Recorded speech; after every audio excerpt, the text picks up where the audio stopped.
Good morning, future educators. So today we're going to tackle now lifespan development, which refers to continuous, predictable changes in human beings' experiences. So it is covering now from conception to adulthood. So as aspiring teachers, it's very important that we understand this concept now, as it is very essential not to help us relate not only not to our students, to our learners, but also to our colleagues, to the parents, no, and other stakeholders in education. So um, basically, lifespan development is the study of the changes and growth that individuals experience from conception all the way to adulthood. So, this perspective is very crucial for teachers because it enables them to better understand the students now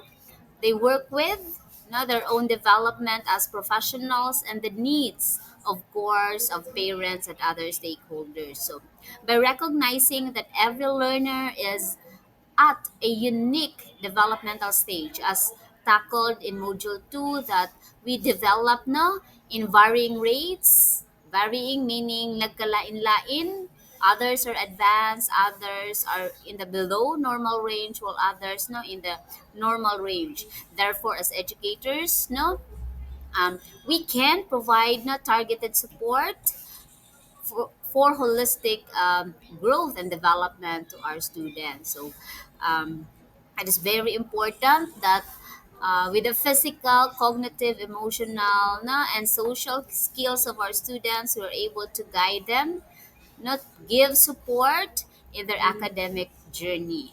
So example here, understanding a 3-year-old child, it typically develops first its fine motor skills before they fully develop their gross motor skills. So that's why the classroom activities for preschoolers are more on drawing, tracing, self-feeding helps, because we are improving, we are practicing their fine motor skills. In lifespan development, it provides a framework, a guide that empowers us teachers to guide our students to be able to acknowledge the kind or the level of support that they need. So, for the concept of developmental stage, because you will be hearing these concepts, developmental stage, lifespan development, developmental milestones. So, for you to have a clear understanding, when we say developmental stage, it refers to distinct phases of growth.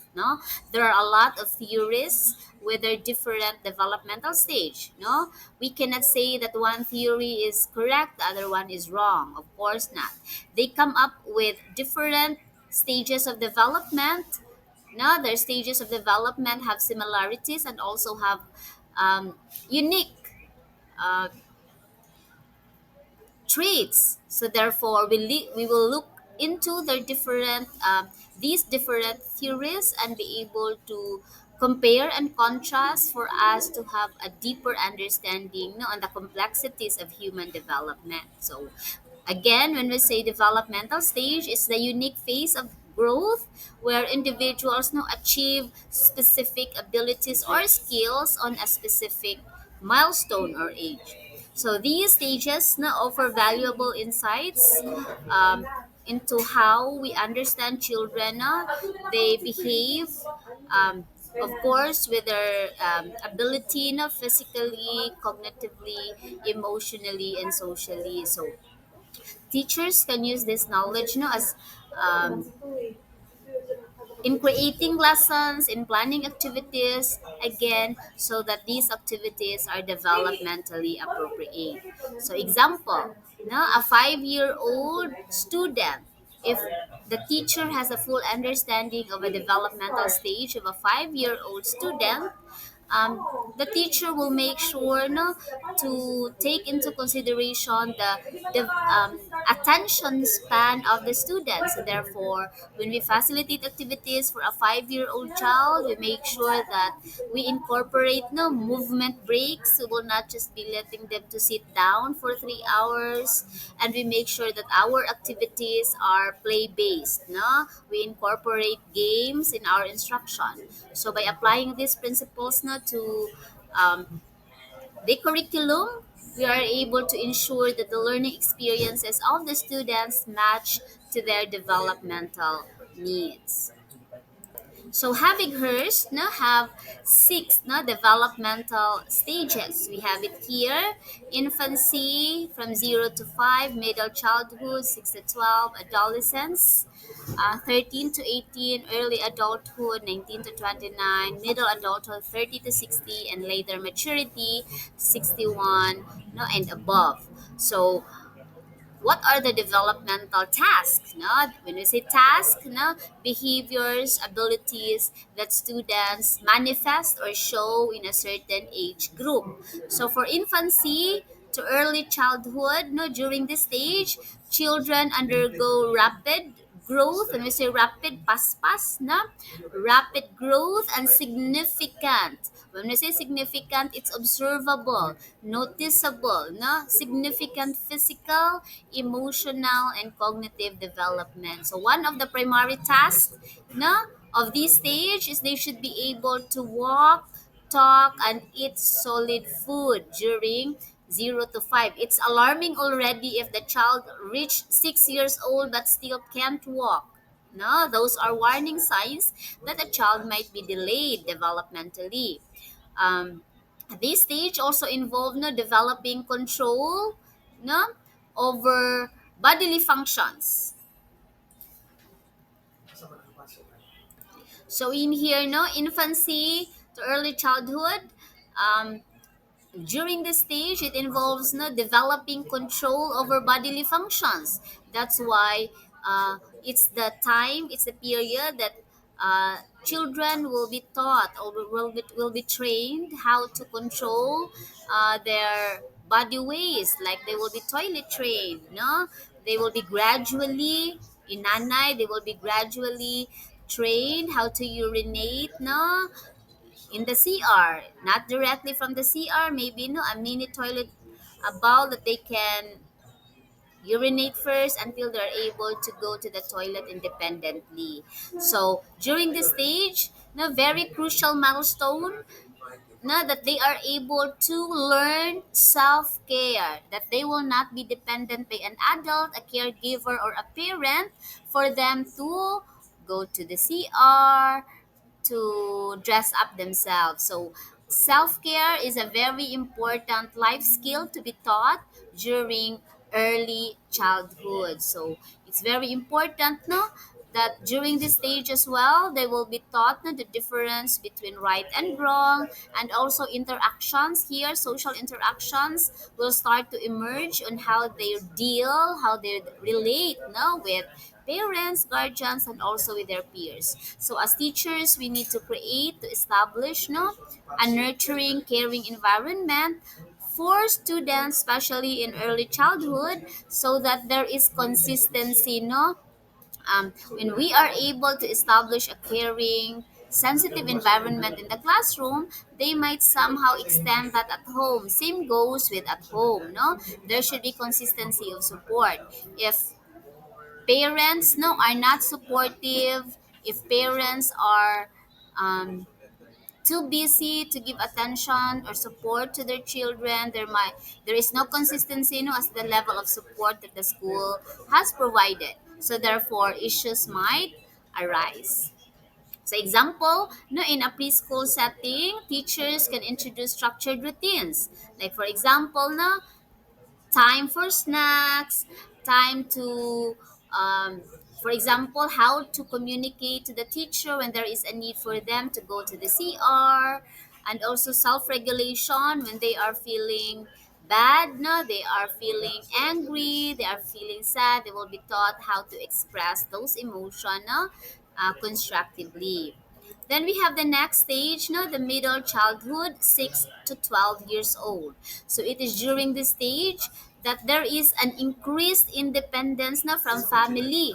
So there is a shift already, no, from being dependent with family, they will now shift towards peer relationship.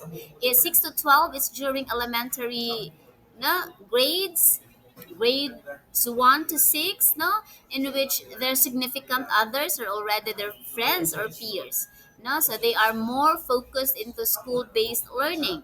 Children during this stage, they master basic academic skills, no, like reading, writing, arithmetic. Take note, pre in the early childhood, it's more on life skills, self-care, emotional expression, but this time it's more on basic academic skills, no, the three R's: reading, writing, and arithmetic. So therefore, now as a teacher, we need to incorporate games, sports, and classroom activities. No?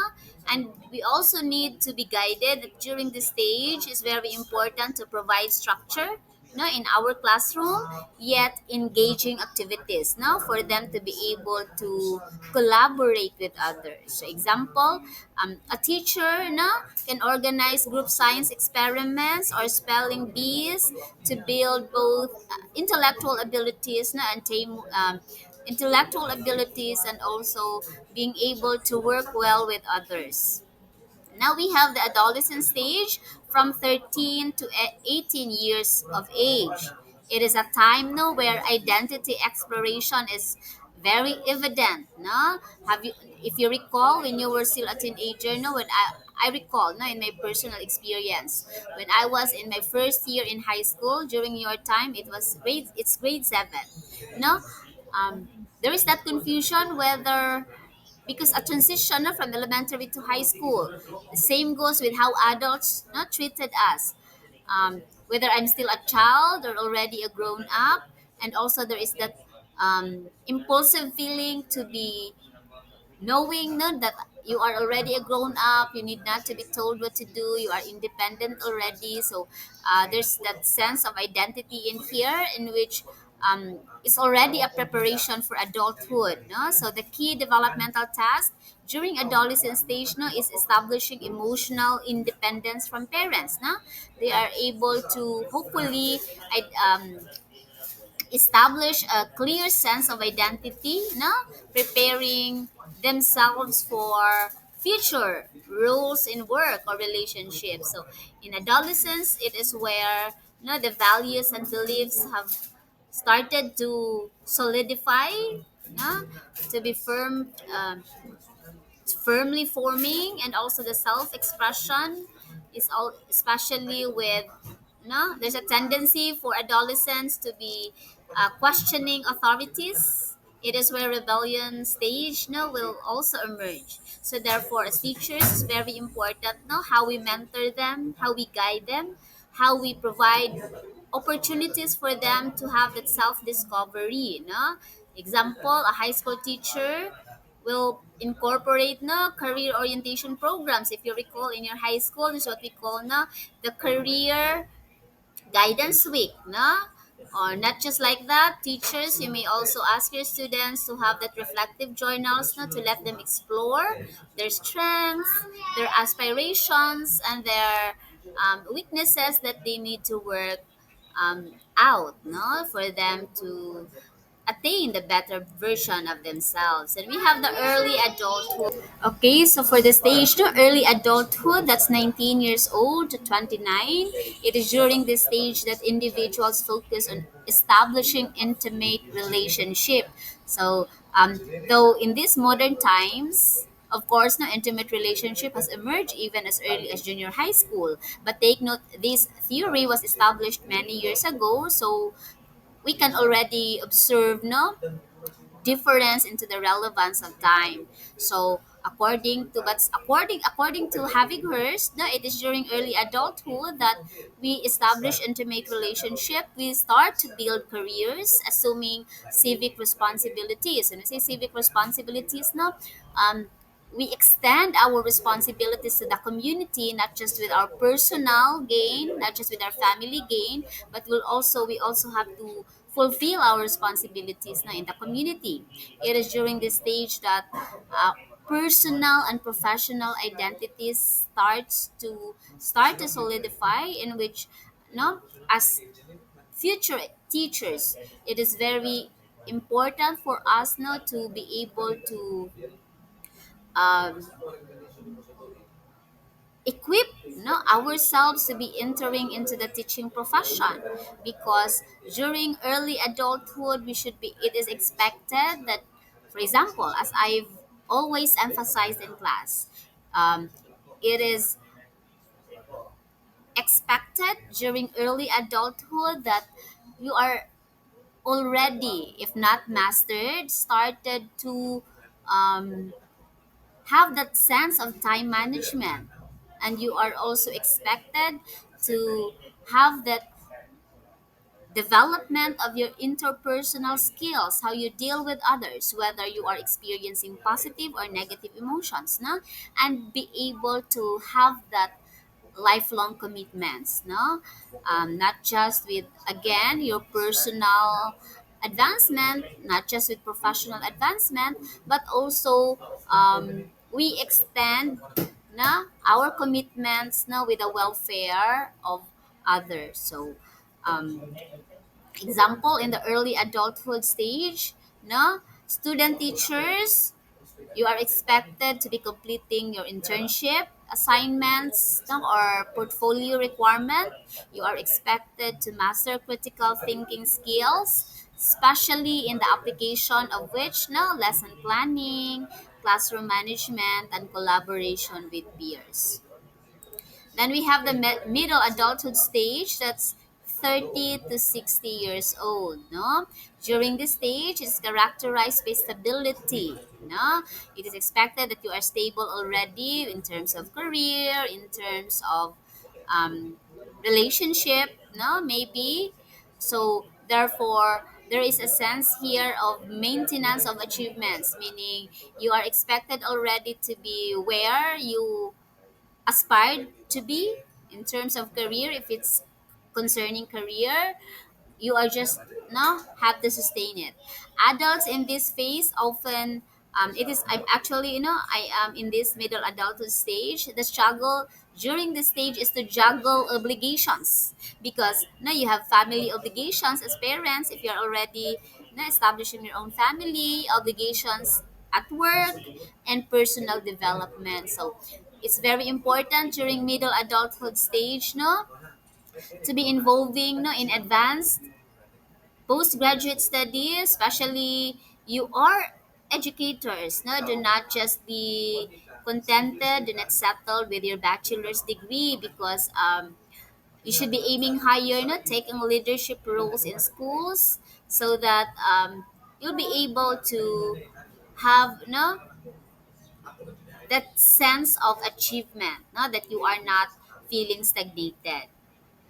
Example, in the middle adulthood stage, no, a middle-aged teacher pursuing a master's or doctorate degree while also raising a teenager, which is a very challenging task, no, for a parent. So that's the concern there, no, being able to attain advanced studies, no, at the same time being able to parent, no, a teenage child. So there should be a balance between professional and family responsibilities. Then we have the later maturity, 61 years old and beyond. So it is during this stage, no, that there is that adaptation of physical decline. When we say physical decline, manggawas na ang mga sakit. Na? You are more concerned now with healthy eating habit, because you are already 61 years old and above. If you are not retired, you are nearing retirement. So there is a shift of social roles here. No, the challenge maybe experience here, no, is coping with health issues, a lot of medications maybe, or it could be a loss of a loved ones, no, And there is that refining of life's purpose. You are no longer more into fashion, into you are no longer more into going to party, you are no longer more aiming for um, stability in terms of career, because you are nearing in the retirement stage. So what you are into during this stage is, you will be more focusing no on um, the wealth of life experiences, what matters most. You are now trying to um, have that self-care, no, because your stamina, your energy is not the same when you were in the middle adulthood stage. You can no longer sustain a heavy workload considering your age. So example during this stage, no, um, a retired teacher volunteering to mentor young educators, or to be engaged into community literacy programs, or be volunteering in the church. Now, this is illustrating how you can still be productive in that age, no, of being a retired or nearing with your retirement. Then we have Then we have Santrock's na and developmental stages. So if Havighurst na has that six stages of development, Santrock's has eight, because na he divides early stages into a more precise um, years of development. So he has this prenatal period, infancy, and early childhood. In Havighurst, no, only no, he had this first three stages no compressed into one stage. So that's why if you notice, there are more numbers of stages for Suntrocks comparing to Havighurst. So during prenatal to infancy, na, this is according to Santrox, na, it lasts approximately 9 months. It's the foundation of human development. So during this stage, significant physical and neurological growth na occurs, such as genetics, na mental health, nutrition, and exposure to teratogens or harmful substances. That's why women who are conceiving, na, nabuntis, they are advised to be cautious into their food intake, especially with the exposure of harmful substances, no, because it will heavily influence the baby health condition. So as educators, we need to understand that during this stage, no, child's future learning abilities can be shaped as early in the prenatal condition. So even if babies or infants are still in the womb of the mother, no, development already starts, and it's very crucial because it is where neurological growth occurs. So future learning abilities will be influenced on how mothers take care of babies while they are still conceiving. Example here, no? A health education teacher might include lessons on the effects of proper nutrition during pregnancy, no, to prevent developmental complications, no? Helping parents to create healthy environments no, before birth. So infancy, it is marked by rapid growth, no, sensory exploration. That's why 0 to 24 months now they are so curious, whatever they touch no, they will sense it. They most of the time they will put it on their mouth. And also there it is where emotional attachment to caregivers are very evident. That's why they will cry if they notice no, a stranger will take care of them. Also babies develop motor skills no, such as crawling, walking, and cognitive abilities. So therefore it's very important for educators not to stimulate have that early stimulation of affection no, because it is attachment no will be established as an early no in infancy period. So example, a daycare teacher uses colorful toys, soft music, warm physical interaction not to stimulate infant senses and be able to establish emotional bonds, no, creating a more supportive environment for infants. Then we have early childhood, that's 2 to 6 years old. It is where no the play years. So children basically during this stage no learn through play and exploration. So language skills developed rapidly. No, it is also where creativity um, will emerge. Children begin to assert independence. No, like they will say, "Let me do it first. I will do it myself." So they tend to start being independent now, and as well teachers need to focus that students in the early childhood years no curiosity and hands-on experiences are um, central not to learning, so we need not to suppress their curiosity no even if it takes much effort on us no kapuyunta, but we let them explore. So, example, no, a kindergarten teacher organizes a pretend market. So, activity where children role play, no, buying and selling, helping them practice math skills. Like for example, no, they will buy 2 apples. So, language development as well, because when they sell, they will be speaking, they will be articulating what's on their thoughts, and also they are able to socialize. Then we have the middle and late childhood, 6 to 11 years. No, children at this stage become more logical and goal oriented. No, they develop a sense of competence. No, mastery in subject. No, or academics like the reading, writing, and arithmetic. So friendships also become more significant as children no will be learning how to cooperate, how to be fair, and to how to work no with others. Therefore, teachers no it's a very important role for us to be able to um, give them the opportunity to collaborate with their classmates. So example here, a grade 4 teacher no, introduces group science projects no, that will help them be more critical and have that sense of achievement. Then we have no, puberty and adolescence. It's very important because as stated here, no, there is the rapid physical change, no, and there is also identity formation. It was already tackled, no, um, in the previous slide. So therefore, it's very important for us teachers, no, to be guiding our students, explore their personal beliefs, no, their values and social roles, while they are able to establish no, peer relationships and being independent with parents or caregivers.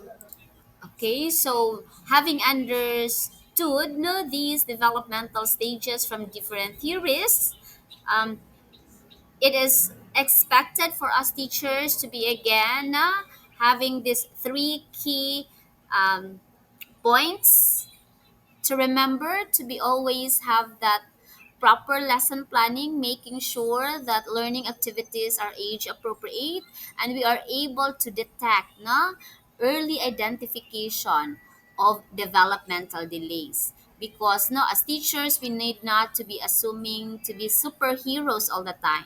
That's why we need to collaborate with concerned professionals. If there are significant developmental delays that cannot be addressed at your level as a teacher, no, because you are not trained to, for example, handle students with special needs, because there are professionals no for that, we need to refer if necessary, no, if also there is a need to collaborate with um, developmental no pediatrician, no psychologist, or guidance counselor, because no the developmental delays also somehow concerned with their behavioral manifestation in the classroom. So we need to be proactive. We need not to wait for a problem to occur for us to collaborate. Okay, so As teachers, know these understanding these developmental stages are very crucial for us to be responsive to the needs of our students.